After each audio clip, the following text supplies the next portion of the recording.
화엄의 일찍일체의 통찰을 통한 개념의 실체성 비판. 지금까지 큰 방과 작은 방, 길고 짧은 것, 눈과 시각 대상, 불과 연료, 삶과 죽음과 같은 개념들이 실제하지 않는다는 점에 대해서 분석해 보았습니다. 이런 개념들이 연기한 것이라는 점을 통찰할 때 그 실체성이 해체됩니다. 그런데 우리의 생각이 사용하는 개념들의 수는 너무나 많습니다. 국어 사전엔 단어가 몇십만 개가 수록되어 있습니다.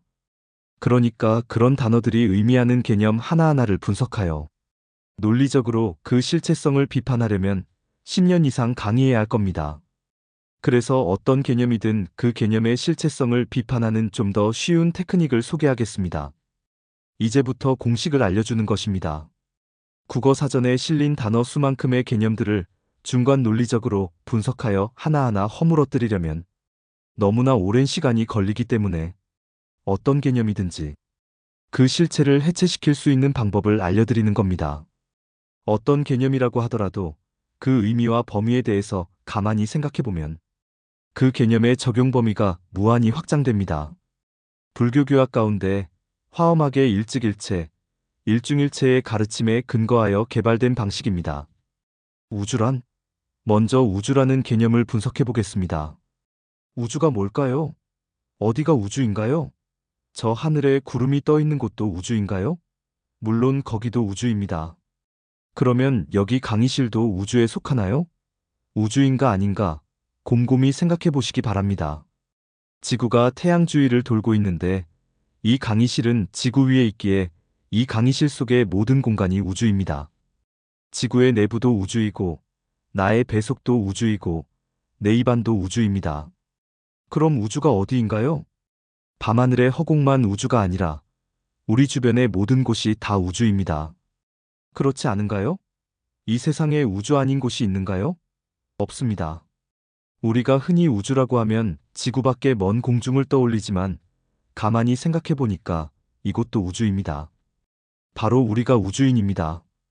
우리 모두가 우주 속에 사는 사람들이라는 말입니다. 이제 우주에 대한 고정관념에서 벗어났습니다. 우주라는 개념에 실체가 없음을 알게 되었습니다. 우주라는 개념에서 해탈했습니다. 제가 이렇게 설명했을 때 혹시 납득이 안 되는 점이 있으면 즉각 반박을 해야 합니다. 왜냐하면 반박하는 사람들은 우주에 대해서 무엇인가 고정관념을 갖고 있다는 것이고 그의 반박을 비판하여 모든 곳이 우주임을 자각시킬 때 그가 갖고 있던 우주에 대한 고정관념이 사라지기 때문입니다.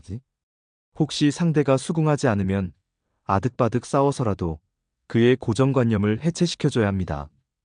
1대1로 만나서 대화할 때에는 몇 박 며칠이 걸리더라도 수긍할 때까지 논쟁을 벌여야 합니다.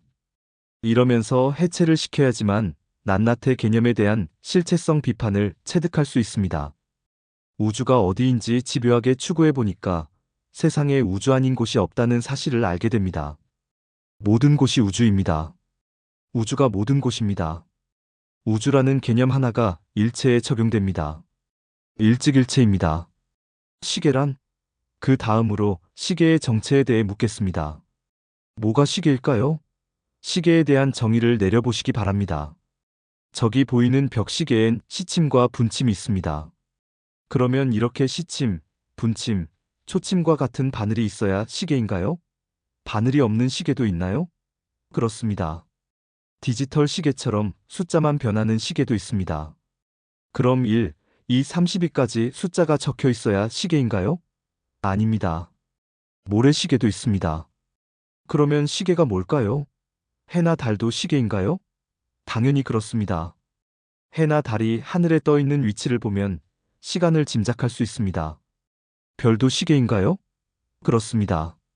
북극성을 중심으로 성자가 회전하기에 각 별자리의 위치를 보면 시간을 짐작할 수 있습니다.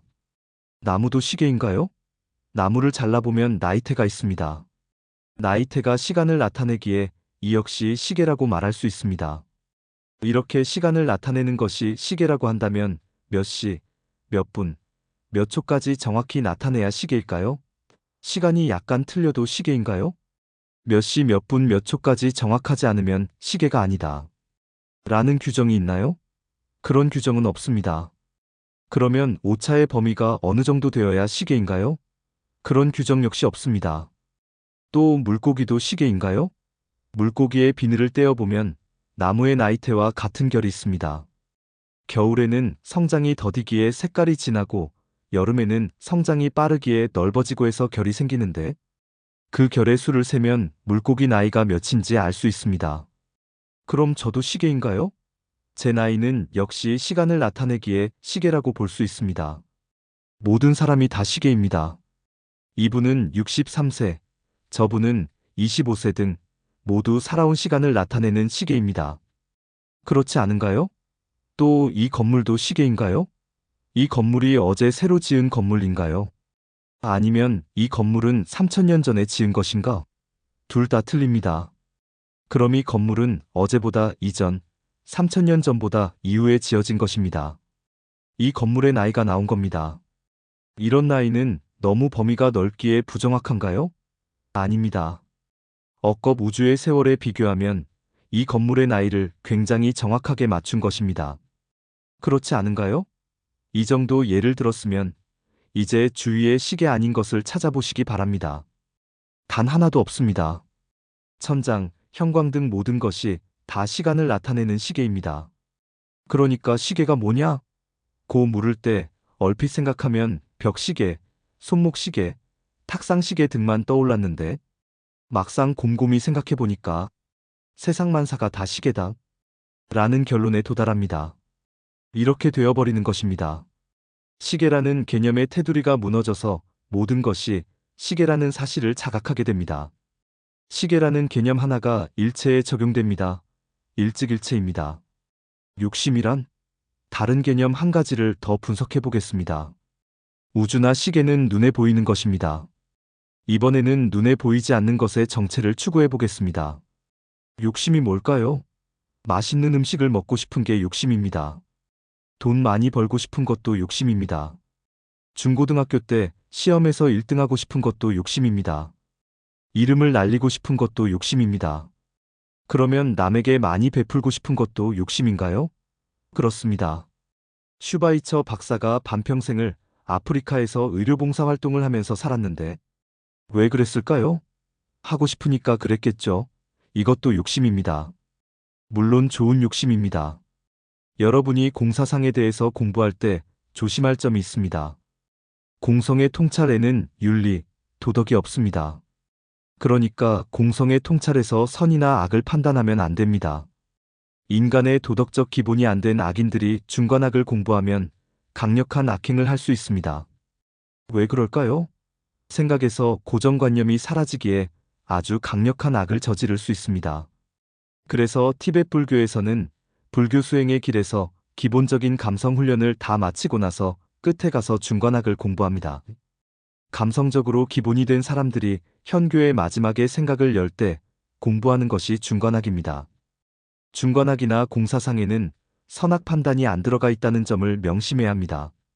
중간악의 반논리적 논법이 너무나 절묘하기 때문에 누구나 심취하게 되지만 아직 복덕을 축적하지 않았거나 착함이 몸에 배지 않은 사람들이 중간악을 공부하게 되면 가치 판단 상실 상태에 빠지기 쉽습니다.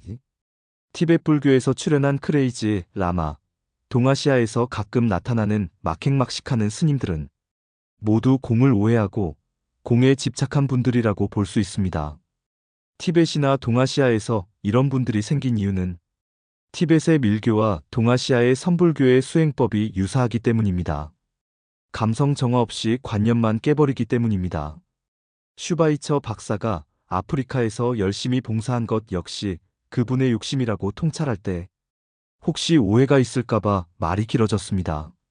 테레사 수녀가 반평생을 인도에서 열심히 봉사한 것도 그분의 욕심입니다.